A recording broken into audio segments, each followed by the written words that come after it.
Students, آپ سب کیسے ہیں؟ امید ہے کہ آپ لوگ بالکل ٹھیک ٹھاک ہوں گے۔ آج پھر ہم اپنی جماعت ہشتم کی اردو کی کتاب کی پہلی نظم کے دوسرے لیکچر کے ساتھ آپ کے سامنے حاضر ہیں۔ امید ہے آپ نے ہمارا چینل سبسکرائب کر لیا ہوگا اور بیل آئیکن پہ بھی کلک کر لیا ہوگا۔ اب ہم چلتے ہیں سبق کی طرف۔ کل ہم نے نظم حمد کے مشکل الفاظ، پڑھائی، سوال جواب اور مرکزی خیال کے بارے میں جانا۔ آج ہم اس نظم کے مفہوم اور تشریح کو جانیں گے۔ پہلا بند ہے ہمیشہ میری خدا پہ نظر، رات ہو دن ہو شام ہو کہ سحر، نہ اجالے میں ہے کسی کا ڈر، نہ اندھیرے میں کوئی خوف و خطر، کیونکہ میرا خدا ہے۔ اپنی نظم کے اس پہلے بند میں شاعر کہتا ہے کہ میری ہمیشہ خدا پر نظر ہے، چاہے دن کا کوئی بھی وقت ہو، یعنی چاہے دن کا اجالا ہو، رات کا اندھیرا ہو،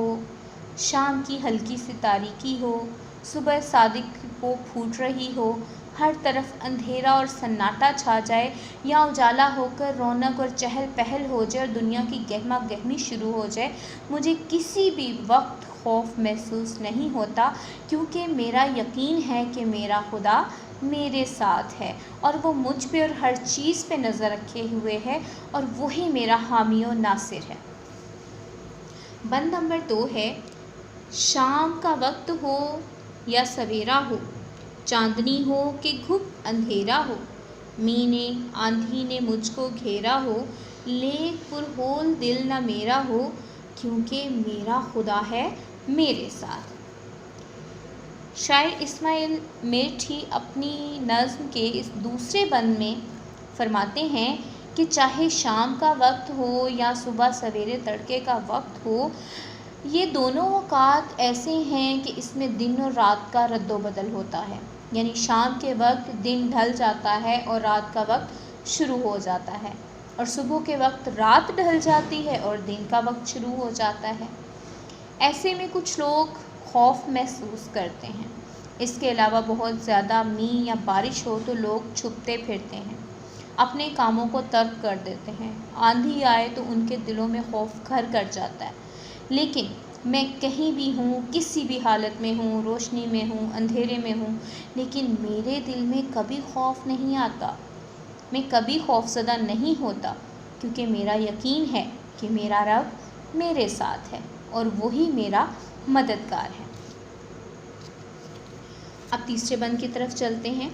جبکہ طوفان کا ہو سناٹا، سخت اندھیاؤں کا چلے جھونکا، جڑ سے پیڑوں کو دے اکھیڑ ہوا، میرے دل میں نہ خوف ہو اصلا، کیونکہ میرا خدا ہے میرے ساتھ۔ شاعر اسماعیل میٹھی اپنی نظم کے تیسرے بند میں کچھ ایسا منظر پیش کرتے ہیں کہ جب طوفان آتا ہے تو وہ بہت سناٹا ہر طرف چھا جاتا ہے، خاموشی چھا جاتی ہے، اور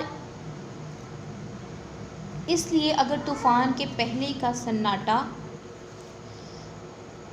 کیونکہ یہ سناٹا طوفان کے آنے کی خبر دے رہا ہوتا ہے، اور تیز آندھی جب چلتی ہے تو وہ اپنے راستے میں آنے والی ہر چیز کو اڑا کے لے جاتی ہے، تو اسی لیے شاعر کہتا ہے کہ اگر بہت تیز آندھی کا جھونکا ہو اور مضبوط ترین جو درخت ہیں وہ ان کو بھی اکھیڑ پھینکے،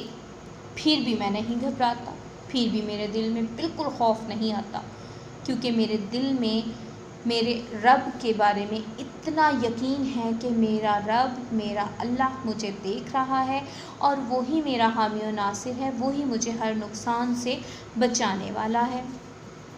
اگلے بند کو پڑھتے ہیں۔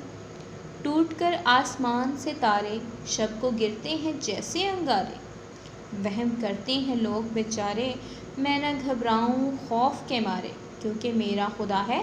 میرے ساتھ۔ شاعر اپنی نظم کے اس بند میں فرماتا ہے، اس بند میں آپ کے سوال کا بھی جواب موجود ہے کہ لوگ کب وہم کرتے ہیں۔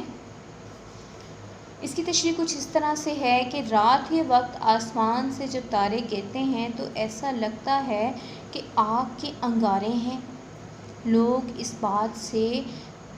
اس برا شگن لیتے ہیں، وہ سمجھتے ہیں کہ یہ انگارے زمین پر گریں گے تو ہمارے لیے بہت زیادہ نقصان کا باعث بنیں گے، لیکن اگر یہ زمین پر نہیں گریں گے تو یہ ہمارے لیے بدقسمتی کا شگن ہے، یعنی کہ وہ ہر لحاظ سے وہم کرتے ہیں۔ لیکن شاعر کہتا ہے کہ میں پھر بھی خوف کے مارے گھبراتا نہیں ہوں، کیونکہ مجھے اپنے رب پہ پورا یقین ہے کہ وہ ہمیشہ اور ہر حال میں میرے ساتھ ہے۔ 5واں بند ہے، میرے رستے میں ہو اگر میدان یا پرانا کوئی کھنڈر سنسان کھنڈر، ایک ایسی عمارت یا جگہ جو پہلے آباد ہوتی ہے لیکن بعد میں وہاں صدیوں سے کوئی انسان یا چرند پرند نہیں رہتے، بالکل سنسان جگہ ہو جاتی ہے، کوئی مرگھٹ ہو یا ہو قبرستان۔ مرگھٹ جیسا کہ بتایا گیا ہے کہ ہندوؤں کے مردوں کے جلانے کی جگہ، اور قبرستان جہاں مسلمان اپنے مردوں کو دفناتے ہیں۔ نہ خطا ہوں، یعنی کہ میرے اوسان جو ہیں وہ خطا نہیں ہوتے، یعنی کہ میرے ہوش و حواس نہیں اڑتے، کیونکہ میرا خدا ہے میرے ساتھ۔ اس بند میں شاعر کہتا ہے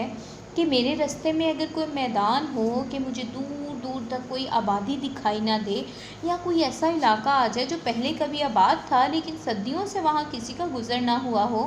یا وہ مقام میری راہ میں آ جائے جہاں ہندو اپنے مردوں کو جلاتے ہیں یا مسلمان جو ہیں وہ اپنے مردے دفناتے ہیں، ایسے مقامات پر کوئی بھی جائے تو وہ خوفزدہ ہو جاتا ہے۔ خاص طور پہ ان جگہوں پہ رات کے وقت نہیں گزرا جاتا، لیکن شاعر کہتا ہے کہ میرے رستے میں اگر میری منزل کی طرف جاتے ہوئے مجھے اس ایسے مقامات کا بھی سامنا کرنا پڑے تو مجھے خوف محسوس نہیں ہوتا، کیونکہ جب کسی انسان کے دل میں یہ یقین گھر کر جاتا ہے کہ میرا رب میرے ساتھ ہے اور مجھے تمام مشکلات سے نکالنے والا ہے، تو پھر اس کو کسی چیز کا خوف نہیں رہتا۔ یہی کیفیت شاعر کی ہے۔ اگلا بند ہے، ہو بیاباں میں گزر میرا یا سمندر پہ ہو سفر میرا، دور رہ جائے مجھ سے گھر میرا، رہے پھر بھی کبھی جگر میرا، کیونکہ میرا خدا ہے میرے ساتھ۔ اپنی نظم کے اس آخری بند میں شاعر کہنا چاہتے ہیں کہ میرا اگر کسی ویرانے میں گزر ہو، یعنی کسی جنگل سے یا کسی ایسی جگہ سے جہاں پہ کوئی آبادی نہ ہو، کوئی انسان نہ ہو، اور میں سمندر پر سفر پر گامزن ہوں، اور جیسا کہ آپ جانتے ہیں کہ سمندر پر سفر جب انسان کرتا ہے تو اس کے پاؤں تلے زمین نہیں ہوتی، تو آسمان تو بلا شبہ بہت دور ہے، اس کے علاوہ سمندر کی کسی طرف کوئی کنارہ دکھائی نہیں دیتا، تو ایسی کیفیت میں انسان اپنے گھر سے اور گھر والوں سے بہت زیادہ دور ہو جاتا ہے، کوسوں دور ہو جاتا ہے اور تنہا رہ جاتا ہے، اور تنہا انسان مصیبتوں میں گھر سکتا ہے، اس وجہ سے وہ گھبرا جاتا ہے، کوئی اس کا ساتھ دینے والا نہیں ہوتا۔ لیکن شاعر کہتا ہے کہ میرا جگر پھر بھی قوی رہتا ہے، یعنی کہ میں پھر بھی پورے جذبے کے ساتھ، پوری ہمت کے ساتھ اپنے اللہ پر یقین رکھے ہوئے ہوتا ہے کہ وہاں بھی مجھے بچانے والی میرے رب کی ذات ہے، وہ ہمیشہ میرے ساتھ ہے، وہ کبھی بھی مجھے کسی مشکل سے نبرد آزما کرنے میں میری مدد فرمائے گا، کبھی بھی مجھے کوئی مشکل درپیش نہیں آئے گی۔ امید ہے آپ کو اس نظم کی بآسانی سمجھ آ گئی ہوگی۔